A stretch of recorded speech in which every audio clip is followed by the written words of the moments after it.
On our trip to the Upper Peninsula of Michigan, on a couple occasions, we went to the UP's largest city, Marquette, right on the shores of Lake Superior.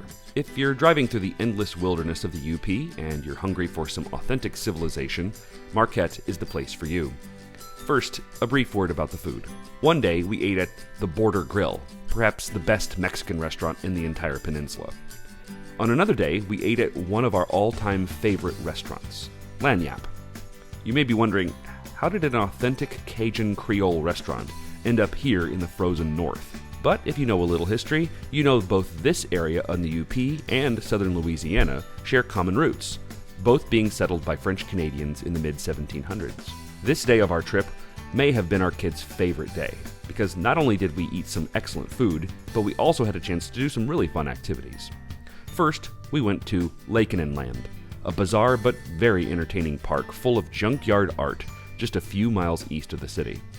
The creator of these pieces, a welder by trade, started making these in his spare time. For a while, they sat in his front yard until the city told him that they violated some sort of ordinance, which prompted him to buy this plot of land along M28 to create a free park, open 24/7, filled with his creative projects made entirely from junkyard metal. From the comfort of our van, we drove through muddy paths to see these huge works of art. I think our kids thought it was sort of odd at first, but as we continued to drive, it seemed like everyone was pointing out the ones that they liked the best, and ended up being one of the most memorable spots on our whole trip. The creator definitely put a lot of time into these pieces, some of them really goofy, some of them with a strong, clear message, and some of them celebrating the culture and history of the UP. We made a pit stop at the park pavilion and let our kids play around for a while, and then moved on into the city. It was raining pretty hard that day, so we looked for a fun indoor activity, which led us to the Upper Peninsula Children's Museum.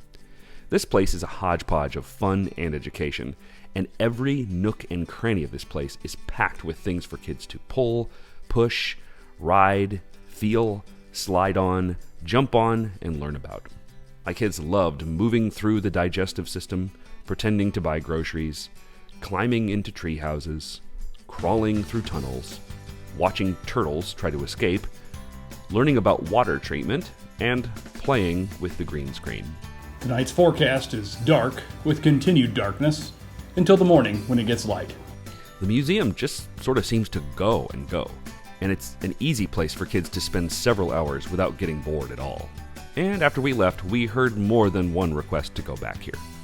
We ended the day by grabbing some gluten-free pasties to take back to our lodge, and it's probably safe to say that in our next trip up north, we'll be making another stop in Marquette.